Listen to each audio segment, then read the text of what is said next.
Hey Tigers, Tony here. I'm at Smart Tiger Stadium. We planned on for Brian Adams today, but he didn't show up, so I figured what better time than to do episode 5 of the Program Management Framework. So we're going to cover a lot of great topics this time. The first one we're going to cover is the Balanced Scorecard. Now you might be asking yourself, well, wait, I work in product management or program management. Why do I need to care about the Balanced Scorecard?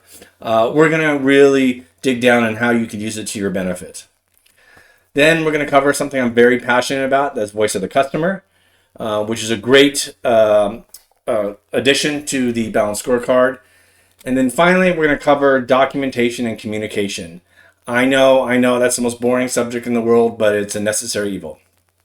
All right, let's get started.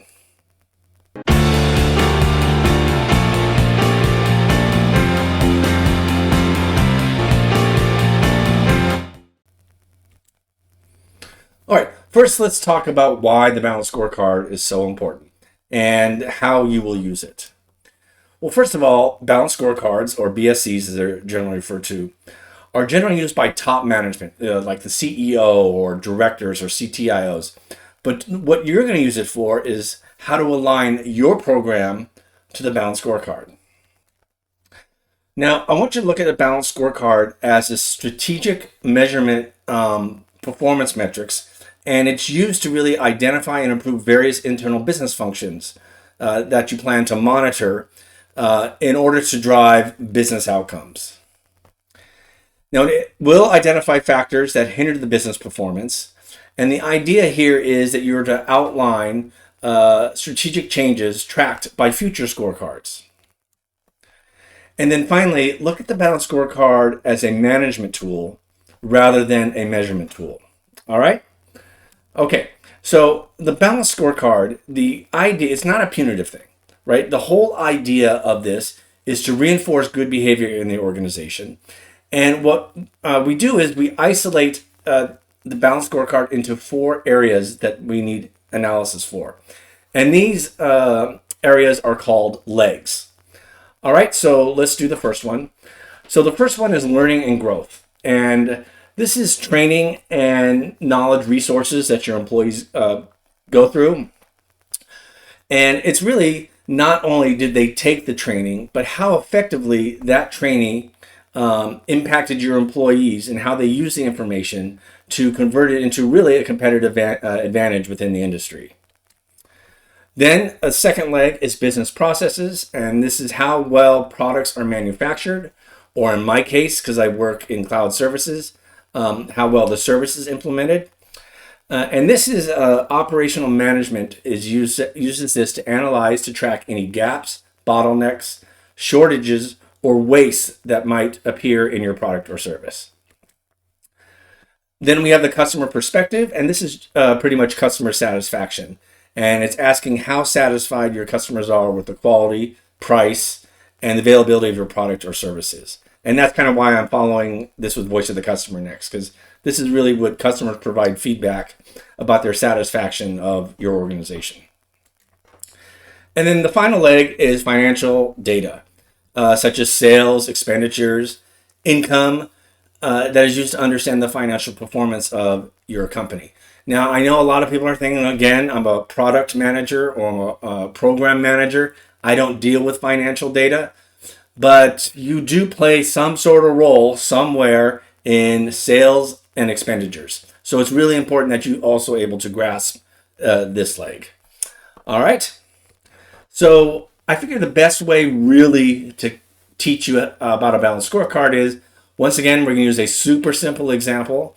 And we're using our Tiger coffee machine company that we created in the first class.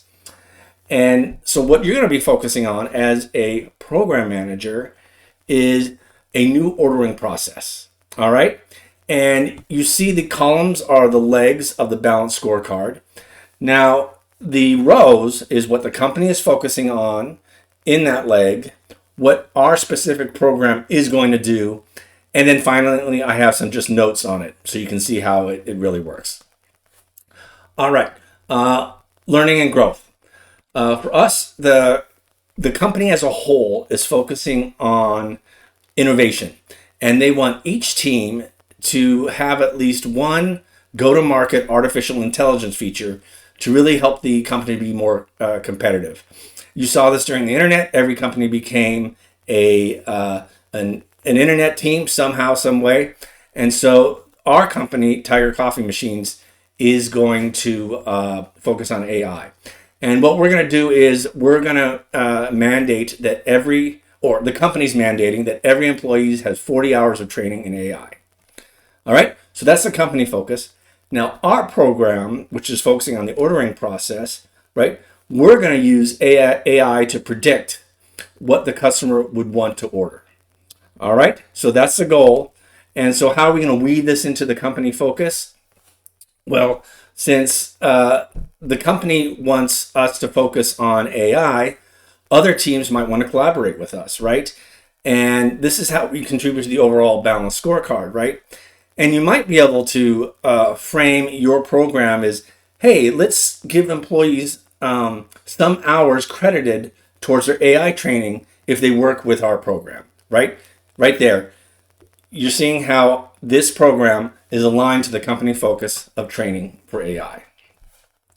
Look, then let's look at the leg business processes. All right. So the company overall wants to reduce the time to complete an order by 25%. Upper management, the leadership teams believe that if they do this, they'll become more competitive. So what's our program going to do? We're going to reduce the ordering process to less than 1 minute. As it's very clear, you can see how that's aligned to the company focus, right? And then we can show that by reducing the ordering process, reduces the overall complete order time. All right. Now let's go to the judge here where we have the customer perspective. So the company's focus, right? They want to increase customer satisfaction above 90%. That means 90% of the surveys that go out must be extremely satisfied. And also the management or the leadership team is very aggressive and they want the highest J.D. Powell rating for coffee shops. I don't know if there's one, but that's just go with me on this. So how is our program going to contribute to that company focus, right? So just with the ordering process by itself, we're going to say that 90% of our customers are going to be extremely satisfied with this new ordering process. All right, and just some notes here, right? So you can see how getting 90% just in our little space of the ordering process doesn't count for taste or selection or anything like that. But getting 90% extremely satisfied is going to contribute to the customer perspective leg of getting an overall 90% extremely satisfied. And then let's look at the financial data here. So the company this fiscal year wants to increase sales by over 10% or revenue by 10%. Again, we don't have any financial goals. So how are we going to do that? Well, if you can kind of look at it in a strategic way, although we don't have any financial goals to report on in the Balanced Scorecard, you can see how improving the ordering process would contribute to increased revenue for the entire company. All right. And so when they cover the revenue, and let's say we've been very successful and the company did increase its revenue by, let's say, 15%, you want to make sure somehow, some way that your program was one of the causes for that increased revenue. Okay, so now we're going to go into one of my favorite subjects. It's voice of the customer. In my job for many years, this was my brand, so I've given a lot of presentations on this. I could talk about this for hours, but don't worry, I'm really going to make sure I don't do that, and let's get right to it. All right, let's talk about what voice of the customer is. So the first thing is Captain Obvious, right? It's a process that we collect feedback to make sure that we continue to make improvements in our products and services. It is accomplished by either asking the customer, somehow surveying them. But I think one part that is overlooked is the idea that we can also watch their experience and we can learn a lot just from watching how the customers interact with our product or service. And VOC, as we like to say, answers these questions. First of all, it answers, why does the customer need your product or service at all? What can you do to help your customers achieve more? What are your customers really looking for? And finally, this is a key point, is also what are their interests and behavior patterns? All right, as I mentioned, I've given this presentation 100 times. I used to have 15 stages and 10 stages, but for the purposes of this class, I think 5 stages really sums it up. All right, so let's talk about implementing a voice of the customer program.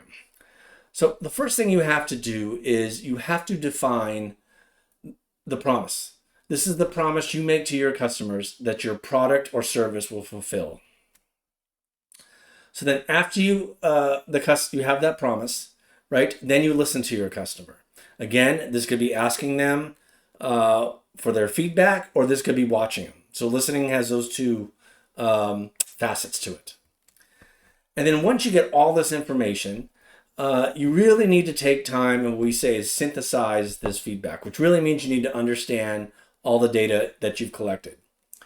After you do that, you get the data prepared, and then your next step is to drive changes into the product or service, right? So if it's a software company, you would take this customer feedback and give it to the devs. If it's a manufacturing company, you give it to the designers, for example. Now, the next phase is the most important, right? And that's looping back to the customer. Because customers give you all this feedback, and there's nothing more frustrating than they don't hear back from the company that they're giving their money to. All right? So let's go into an example here. As you can see, the first row, you have 5 columns, which are each of the stages. You have defining the customer promise, listening to the customer, synthesizing, understand customer feedback, driving changes into your product or services, and then looping back to the customer. I didn't have enough tigers, so Bella's filling in for that phase.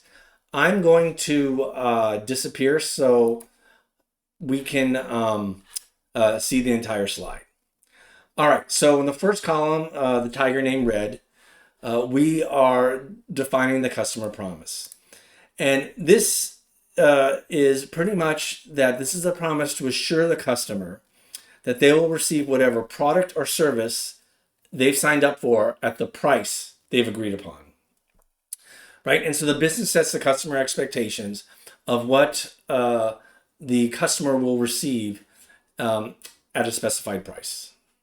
Now, the example we're using, again, Smart Tiger Coffee here. So in this example, we're going to make the commitment to the customer that their order will be done in 3 minutes from the time they walk up until the time they get their coffee. And then, so customers are given this guarantee, but also you need to show them that you're keeping the promise, right? So somehow maybe on the screen, we'll have a timer so they know. All right, so that's the promise. You come to Smart Tiger Coffee machines, you'll get your coffee and all your food within 3 minutes. Now we need to really understand what the customer experience is from them, right? And as I mentioned earlier, there's 2 main mechanisms. We ask the customer. Maybe we have a quick survey at the coffee machine. The avatar says, "Oh, did I do well today?" on a score of 1 to 5. But also we can observe the customer experience, right? We can sit there and get the average time it is for an order, right? So if we're under 3 minutes, we're keeping our promise to the customer, right? And the example I have here, which I kind of alluded to, is that at the end of the transaction, the avatar will ask the customer for feedback, and then the timer will show whether we met that or not. And if we don't meet it, they'll get something additional like a free coffee. So again, this is to make sure that the customer knows we kept the promise, because in the end, that's the whole business.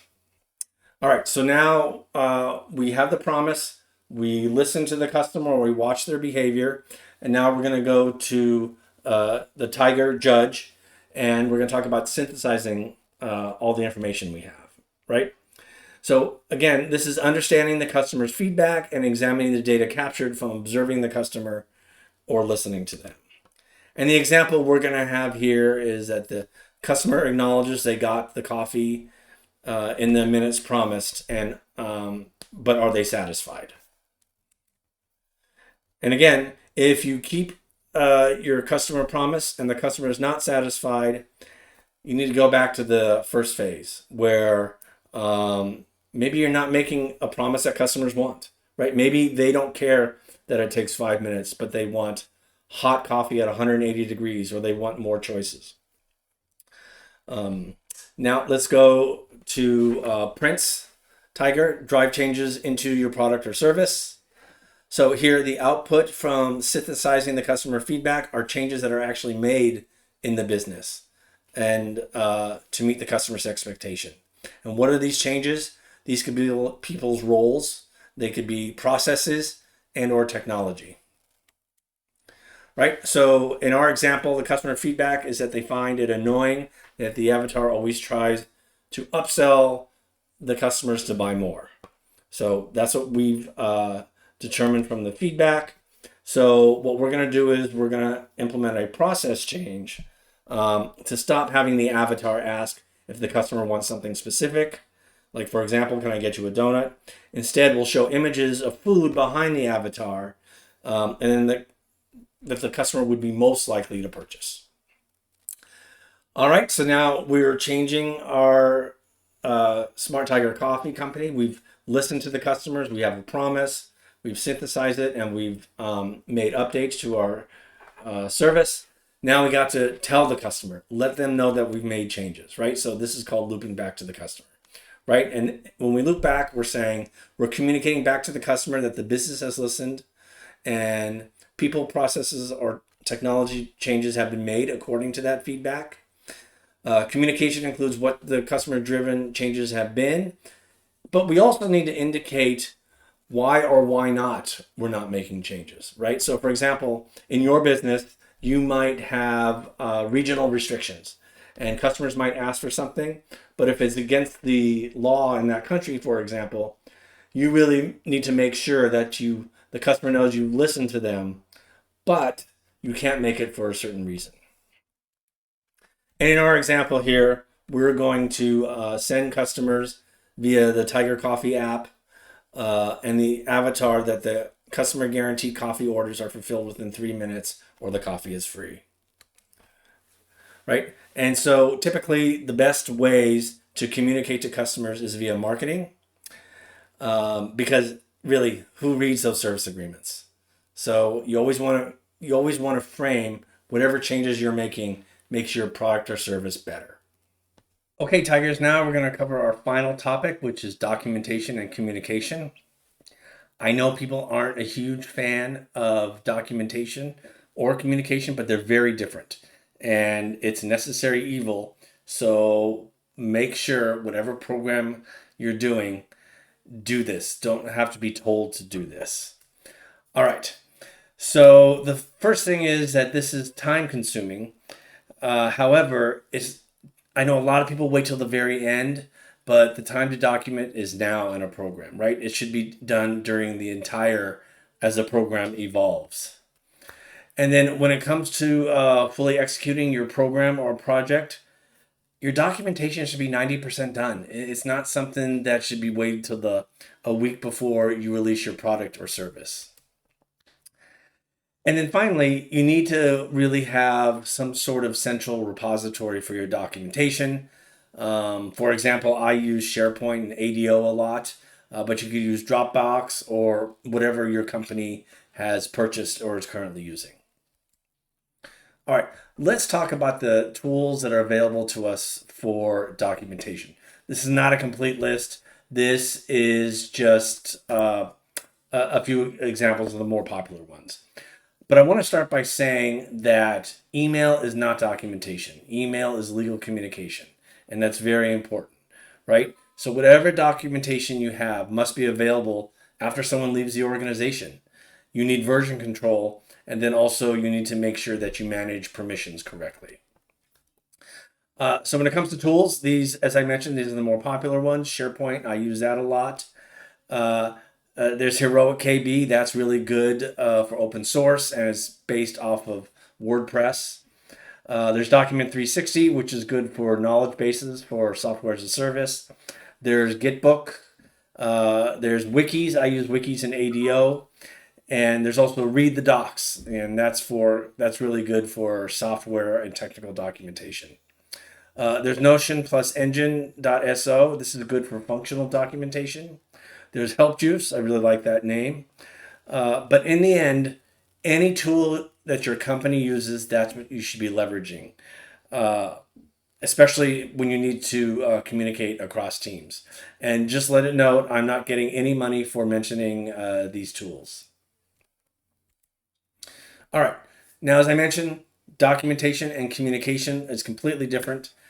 Communication you should be pretty excited to do because that's really kind of how you build your brand and you show success. So let's talk about some goals of good communication. So first of all, it communicates the impact that you're making with your program, but it also gives visibility to the program. And this includes across V teams and stakeholders.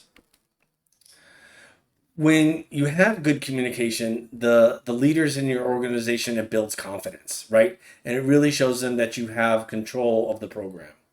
I have this saying that a leader should never ask you for an update. If they come and ask you for an update, your response should see, I already sent it out, let me resend it to you. It builds credibility. Also, we talked about RACIs in previous classes. What good communication does, it really makes sure that everybody knows what they're supposed to do. It brings awareness across teams that your program's moving forward. Sometimes when teams find out what you're doing, they want to be a part of the program. It advertises so people can join your program's team. Again, talked about V teams. My last program that I worked at my company, I had a V team across every other partner team, and they found out about it through pretty much the communications. Now, whenever you do communications, make sure you have what's called KPIs. You're probably very familiar with this, key performance indicators. You also should have the targets you're going for, the status on each initiative, and also make it very clear on the reporting frequency. Now, a little pet peeve of mine is when I see a report that says red, yellow, green, I don't know what that means. So always make sure that you define what each status is. And then finally, good communication is also a vehicle for you to ask for assistance, right? Pretty much all leaders and managers do is be able to assist with you removing blockers, whether it's giving more resources or changing the timeline or something. So make sure your communication answers the question when it goes to a leader, what can they do to help your program? All right, let's talk about communication methods. So you must choose the correct method, and it depends on the audience that you're communicating to, right? Otherwise, this could just cause confusion and even worse, some sort of resistance. So the types of communication there's email, right? You can send out a weekly status, monthly status, quarterly status. I like to send out newsletters that really include everybody from the top of the leadership to my peers.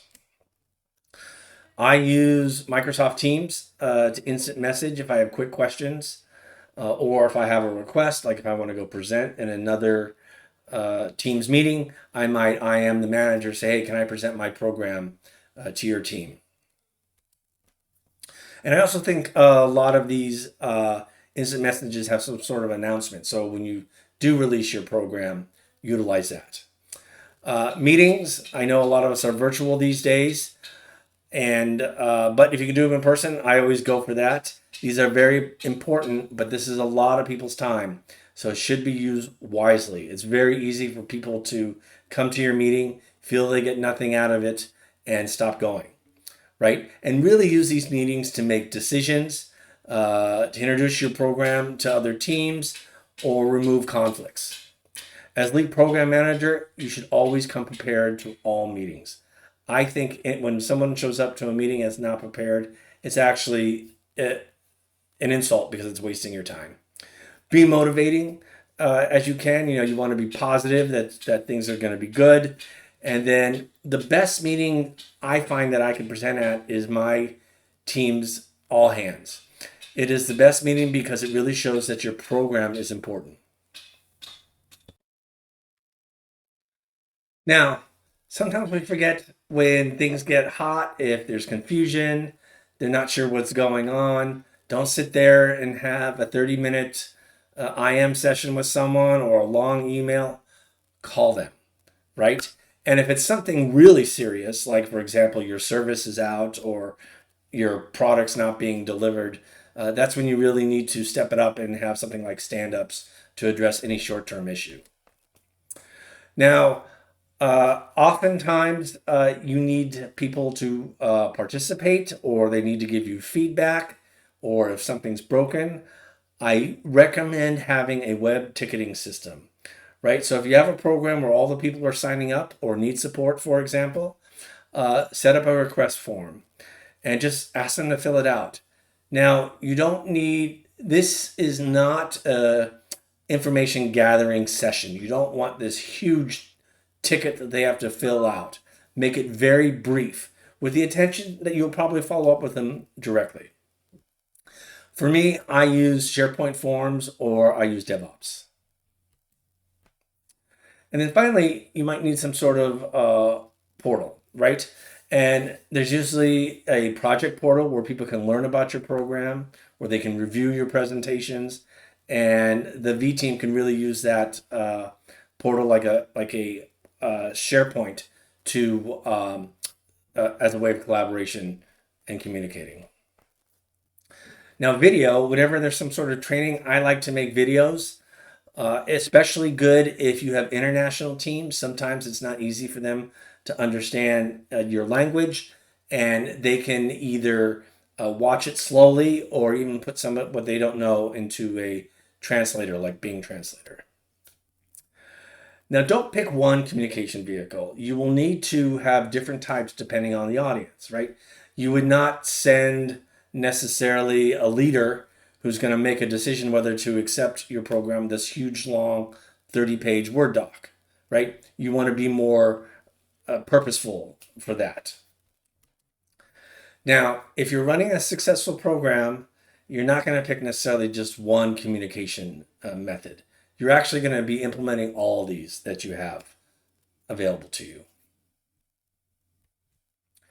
All right, let's talk about some communication actions that need to be done.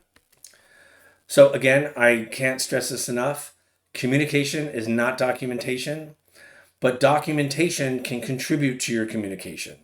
That's why I say you want to keep doing this throughout the program. All right, you need to make a communication plan. Don't just sit there, I know, I'll do this, that. No, have a plan. The plan should include the status of what each milestone is. You need to identify the audience. You need to state the cadence, and then the goals of the communication. Is it just to update, or is it actually for people to take action? And then finally, you need to understand the purpose of the communication. All right, so I figured let's do a simple communication plan so you can kind of get an idea of what I'm talking about. You see the column, it's a team that is targeting the goal of the communication, the cadence, how often it's going to happen, what format you're going to use, and pretty much who is driving the communication. All right, so the first one is the audience is for leadership, right? These are your managers. And again, can't stress this enough. A manager or a leader should never ask you for an update. They should be confident that your program is progressing. I tend to do monthly because it's enough so it gets it in front of them and so they know things are still going on. But if you did it like daily or weekly, there wouldn't be much change. The format, I like to use PowerPoint showing the status and areas that I need assistance. If no form exists, update your leadership. Create a professional looking newsletter like email. I do that a lot. And I think the program manager or one of the program managers on the program should own this. All right, so now let's say you're targeting your entire organization. right? And so what I like to do is I actually like to present at all hands. So people are aware of the progress. And that also shows how important it is. All hands are typically every quarter. That also gives you enough time to have an even additional updates and show that the program progress. And again, this PowerPoint's typically what I use in my organization. It doesn't matter. And I think the owners are usually the V team and the program manager, because you will be speaking on behalf of the entire V team. Now your peers, right? The people you work with, right? Your V team. We talked about V teams previously a lot, right? This is also a good time to acknowledge their contribution, right? I always say that whatever program you have, there should be a goal to promote your colleagues. This should be often, but not too often. So I would recommend doing it weekly, and do a professional newsletter. Send it out to the team, V team, and even their managers on a routine basis. And this should probably be driven by the program manager. Customer announcements. So if it's internal or external, that very different in how you'll approach it. But again, this notifies anyone in the customers that your program is available. Generally, this is at GA, or general availability. Sometimes you might do it if you're doing a pilot, for example, if you want people to sign up.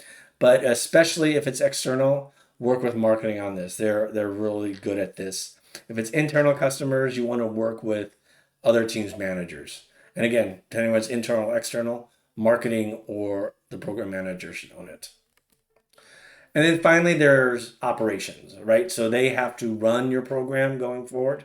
And what you're pretty much going to do is you're going to give them a guide so they know how to support your program. This will most likely be the most comprehensive and time-consuming document you'll have to create. Again, hopefully you created how-to documents and instructions throughout the program, so it's more of just bringing it all together. This will be done at the release operations. Typical format is a Word document, but whatever format operations needs, that's what you do. And this is by the program manager. All right, so here's an example of a simple status report that I send out. As you can see, we're using our example, the Tiger coffee machines. And for the deployment team, this is the deployment program. I have it indicate the date when this is sent out, that it is confidential. It's not to be sent outside the company. I have a welcome and program overview so they know exactly what this is about. And then I have metrics, right? Metrics say it all. And I have red, yellow, green. And of course, I have the deliverables, the status of the program. And for example, we could see the machine delivery process is red because the truck drivers are on strike. And once again, pet peeve of mine, as I told you, is the colors. It needs to be very clear what it means. And I have that in the key at the bottom. All right. That's not my real email, so don't bother emailing me. Okay, Tigers, since Brian Adams didn't show up, the Tigers are just jamming now. I just want to do a quick recap on what we covered. So we started with the Balanced Scorecard, or the BSC, and we talked about what it is and how to use it. I talked about the 4 legs, the learning and growth, business processes, the customer perspective and financial data, and I talked to you about how to align your program to this Balanced Scorecard to really kind of get some support from the organization. And then we went over an example using the Tiger coffee machines. Then we went to Voice of the Customer, a topic that's dear to my heart. I talked about the process and defining the customer promise. Then you listen to customers. Then after you listen to them, you take out all the information they gave you and you really synthesize that customer feedback to deliver it to either the product or service team that can make the changes. And then I stress that even though these changes are made, or whether they're not, you need to really loop back to the customer and tell them that you heard them. Then we talked about an example of a promise, the customer promise you make. And then, for example, we talked about an order would be completed within 3 minutes. Remember, Bella was on the example there. Then we talked about documentation and communication. They're not the same thing, but they're very important. Documentation might be a pain, but it's a necessary evil. But communication should be fun, because that's pretty much you evangelizing your program. We talked about the different tools for documentation. Then I brought up the goals of good communication, right? It builds credibility, for example. It shows your impact. Then I talked about having a communication action plan that you need to build.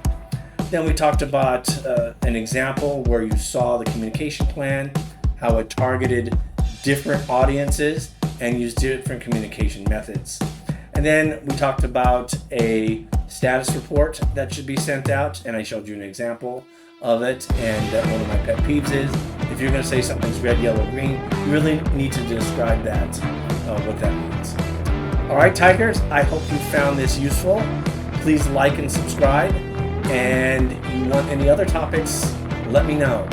We also have one more class on the program management framework. Bye-bye.